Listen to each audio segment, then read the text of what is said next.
March 1945. General George S. Patton Jr. was on a mission to prove a point.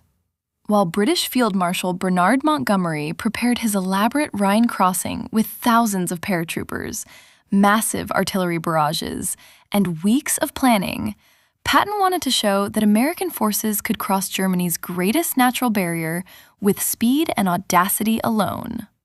On the night of March 22nd, Patton's Third Army crossed the Rhine at Oppenheim without aerial bombardment, without airborne troops, and without even an artillery preparation. When Patton's boss, General Omar Bradley, announced this achievement to the press, it was timed precisely to steal the thunder from Montgomery's heavily publicized Operation Varsity. Patton himself telephoned Bradley, saying, "I want the world to know that Third Army made it before Monty starts across." But crossing the Rhine was only the beginning. Beyond the Rhine lay another river barrier, the Main River. And on the Main River sat a city that would test Patton's philosophy of rapid warfare against something he despised above all else: fanatical resistance that made no military sense. That city was Aschaffenburg, and what happened there would force Patton to make a decision that still sparks debate among military historians today. On March 25th, Combat Command B of Patton's 4th Armored Division, one of the best armored formations in the entire U.S. Army, arrived at Aschaffenburg expecting minimal resistance. Led by the soon-to-be legendary Colonel Creighton Abrams, they drove straight down the road toward the primary bridge over the Main River. The city sat on the east bank, a transportation hub, with rail connections spreading in all directions. More importantly for Patton, it was just beyond his newly established bridgehead over the Main. But Patton had more on his mind than just securing river crossings. His son-in-law, Lieutenant Colonel John Knight Waters, was being held in a prisoner of war camp near Hammelburg, roughly 35 miles northeast of Aschaffenburg. Waters had been captured in Tunisia in 1943 and had endured a brutal winter march westward as the Germans fled the advancing Red Army. Now he was tantalizingly close to American lines. On March 23rd, Patton wrote to his wife Beatrice, "We are headed for John's place, and may get there before he is moved." 2 days later, he wrote again, "Hope to send an expedition tomorrow to get John." What happened next would become one of the most controversial decisions of Patton's career. He ordered Task Force Baum, just 10 medium tanks, 6 light tanks, 27 half-tracks, and approximately 300 men, to punch through German lines, drive past Aschaffenburg, and liberate the POW camp at Hammelburg. Both the 4th Armored Division commander and the 12th Corps commander deplored the plan. It was too small a force for such a deep penetration. But Patton insisted. The raid would launch on the evening of March 26th, breaking through at Schweinheim, just south of Aschaffenburg. While Patton planned his controversial raid, the man defending Aschaffenburg was making his own fateful decision. Major Emil Lamberth was a World War I veteran who had been commanding the 9th Engineer Battalion since June 1944. He wasn't a Nazi ideologue, at least not in the traditional sense. But on March 5, 1945, he had taken an oath to defend Aschaffenburg as a fortress city, placing himself under Adolf Hitler's direct command. Hitler had designated certain cities as Festung, fortress cities, to be defended regardless of cost or military logic. Lamberth received this order personally: defend Aschaffenburg to the last stone. By late March, most German officers understood the war was lost. They were looking for ways to surrender with dignity, to save their men and their cities from pointless destruction. But Lamberth had 2 problems. First, an SS delegation had arrived in the city to ensure compliance with Hitler's orders. Second, and perhaps more importantly, he had sworn an oath.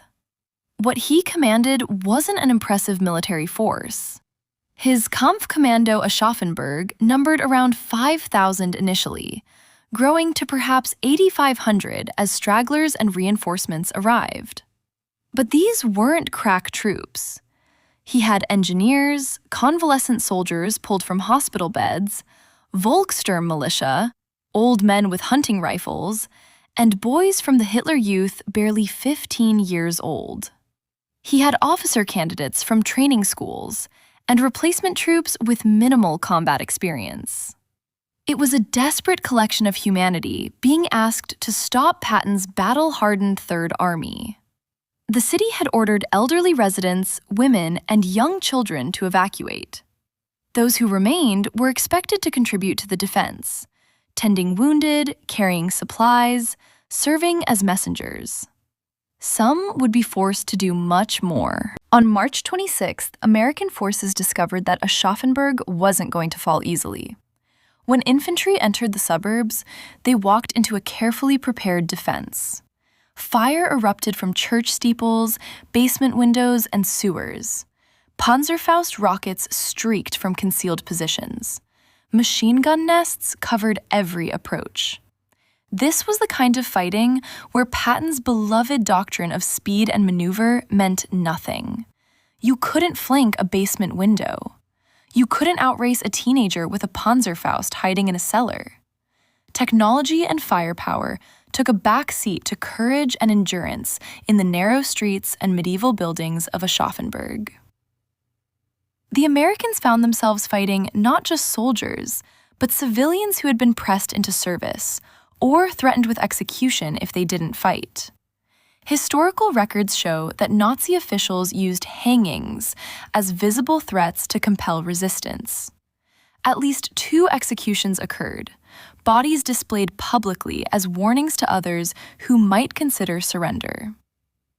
At midnight on March 26th, operational control of the battle shifted from Patton's Third Army to the 45th Infantry Division, part of the 15th Corps of the U.S. 7th Army.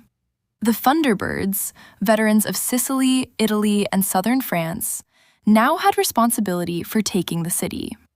Their commander, Lieutenant Colonel Felix Sparks, would later become famous as the officer who liberated the Dachau concentration camp. But first, he had to take Aschaffenburg. While the 45th Infantry Division ground its way into Aschaffenburg, Patton's Task Force Baum drove northeast toward Hammelburg. The raid initially went well.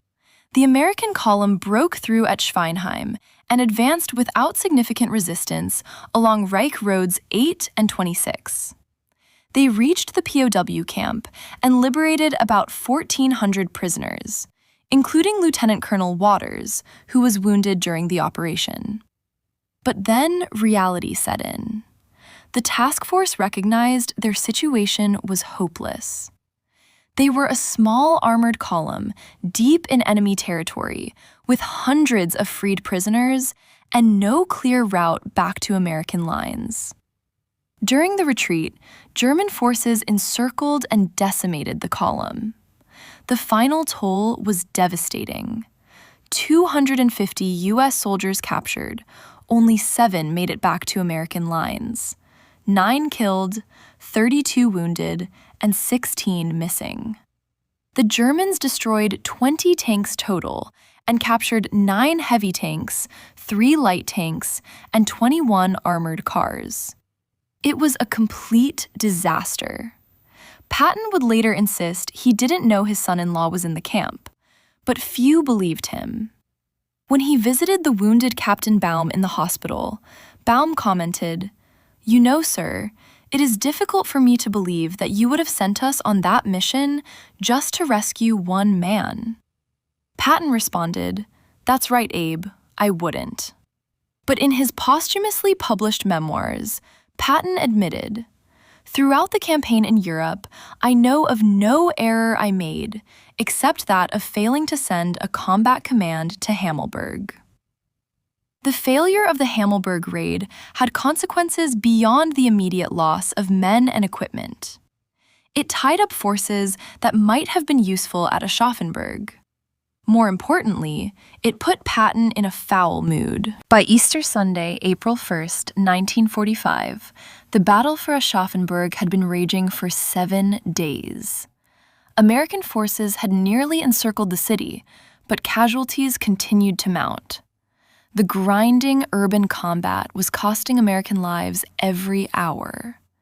Traditional infantry assaults into prepared defensive positions in a medieval city with narrow streets and strong stone buildings favored the defenders, no matter how badly outnumbered they were. The question facing American commanders wasn't whether Aschaffenburg would fall. It was how much it would cost in American lives. At noon on March 30th, an American aircraft had dropped an ultimatum over Schloss Johannesburg, where Lamberth had his headquarters. The message demanded the garrison's surrender, guaranteed observance of the Geneva Conventions, and threatened to level the town if the Germans continued fighting. It ended ominously. The fate of Aschaffenburg is in your hands. Lamberth refused. Whether from conviction, coercion by the SS delegation, fear of execution for disobeying Hitler's direct order, or simple, stubborn adherence to his oath, he ordered his men to keep fighting. This is where Patton's philosophy comes into play. Throughout his career, Patton had one overriding principle: never trade American lives for enemy real estate when you have the firepower to simply destroy the obstacle. Unlike some commanders who might have hesitated to level a historic German city, Patton had no such qualms. He had just suffered an embarrassing defeat at Hammelburg. He had no patience for German commanders who wouldn't face reality. The decision was made. Artillery batteries lined the hills overlooking Aschaffenburg. Rather than sending more infantry into the meat grinder, American forces would use what they did best: overwhelming firepower. The bombardment wasn't a tactical strike. It was systematic annihilation. American 155mm long tom artillery pieces fired point-blank into the buildings. Typically, artillery fires in an arc over long distances, but here the gunners lowered their barrels and fired straight into structures. It was methodical destruction, block by block, house by house. The medieval timber-framed houses, some dating back centuries, didn't just break under the shelling, they disintegrated. Fires broke out across the city. In the sky, P-47 Thunderbolts dived down, adding bombs and machine gun fire to the destruction. One American sergeant wrote in his diary, "We just sat on the hill and watched it burn." After days of brutal, close-quarters combat, after seeing their friends killed by civilians pressed into fighting, after discovering the bodies of German citizens hanged by their own commanders for attempting to surrender, American sympathy had evaporated. This was Patton's doctrine in its purest form. He had calculated that destroying an entire city was preferable to losing more American soldiers in street fighting. It was cold, it was brutal, but from Patton's perspective, it was logical. Inside the city, the situation was apocalyptic.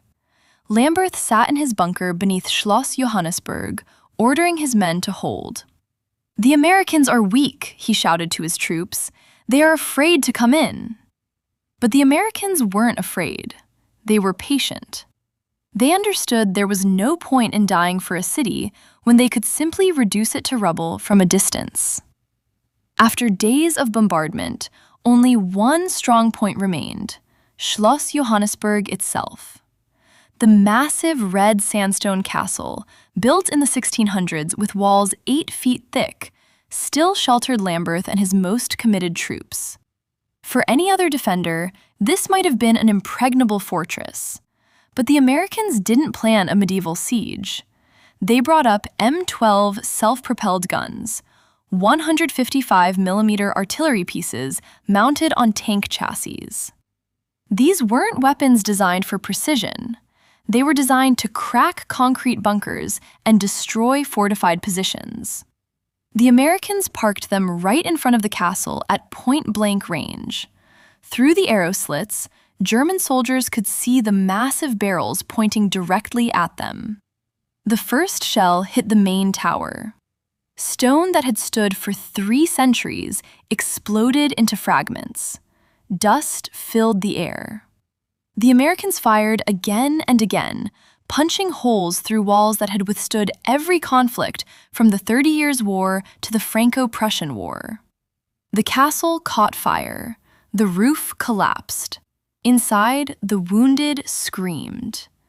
Teenage Volkssturm soldiers, barely old enough to shave, cried for their mothers. They begged Major Lamberth to surrender. "Herr Mayor, we cannot fight a wall of fire," they pleaded. For days, Lamberth had pulled his pistol and threatened his own men with execution if they mentioned surrender. But on the morning of April 3rd, even Lamberth's will broke. The firing from the castle stopped.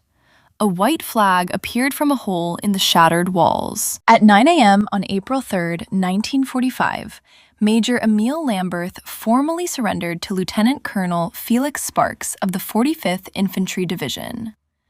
German soldiers emerged from the ruins of the castle slowly, stumbling, coughing. They were covered in red dust from the pulverized sandstone, looking like ghosts rising from hell. These weren't the feared Wehrmacht soldiers who had conquered most of Europe. These were broken boys and old men who had been forced to fight a battle that was lost before it began. Lamberth walked out still wearing his full uniform, medals pinned to his chest. Even in defeat, he attempted to maintain military bearing. He walked up to Lieutenant Colonel Sparks with his head held high and tried to make a formal speech about honor and duty. Sparks didn't want to hear it. He looked at the smoking ruins of the city. He looked at the burned and broken buildings. He looked at the bodies of German civilians lying in the streets, citizens killed either by the fighting or by their own commanders for attempting to end it. Sparks, who would witness even worse horrors when he liberated Dachau just days later, had no patience for Lamberth's talk of honor. He didn't salute back.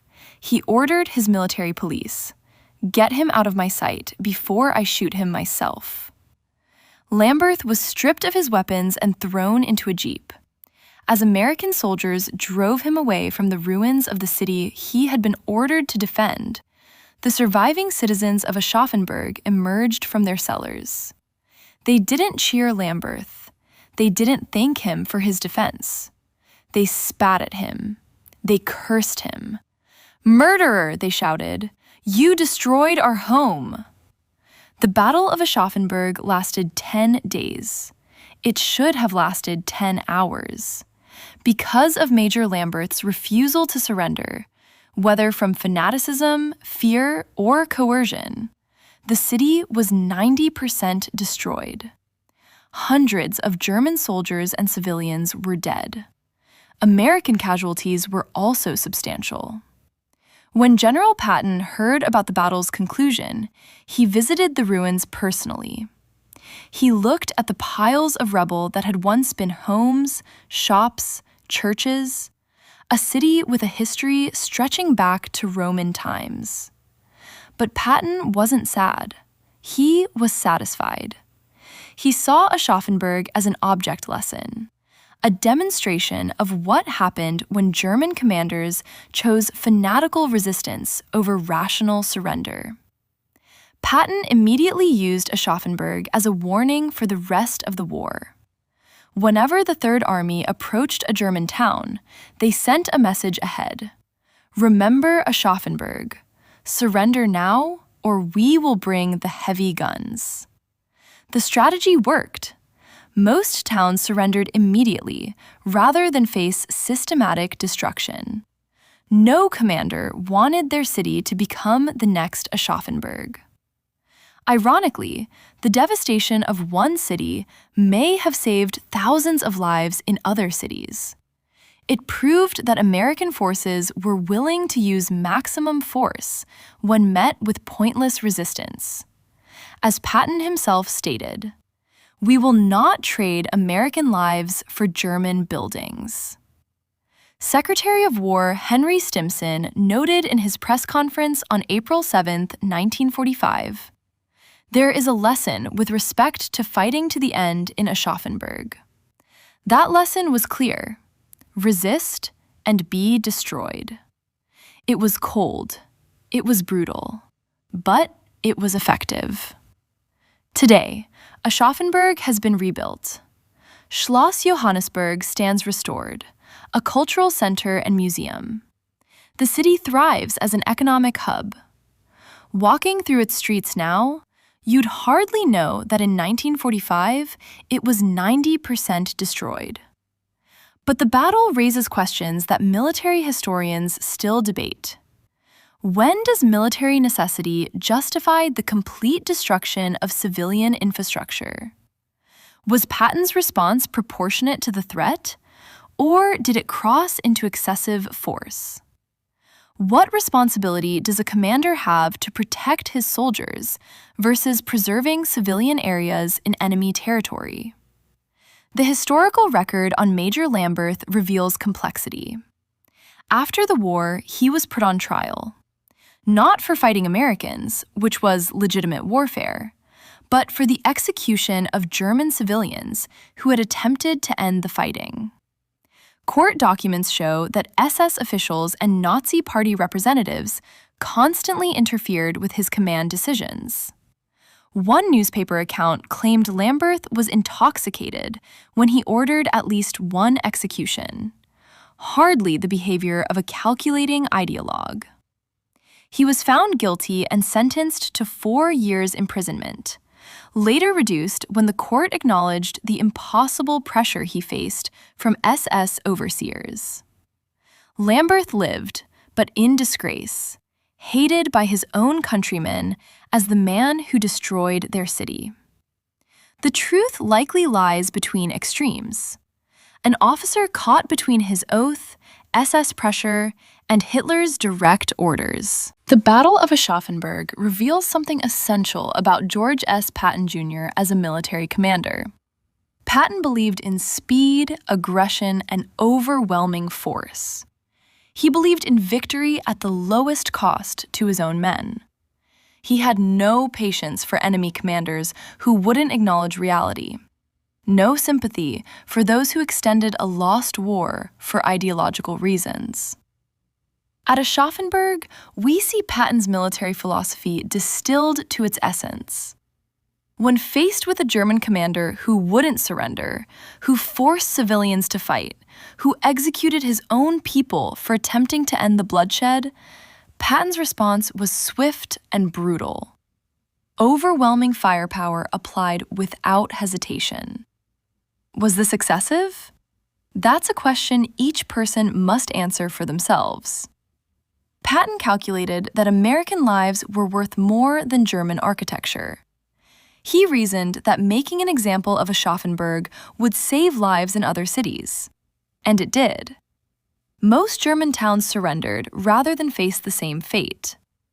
But the human cost was real. Hundreds of German civilians died. A medieval city was nearly erased. Families lost their homes, their history, their heritage.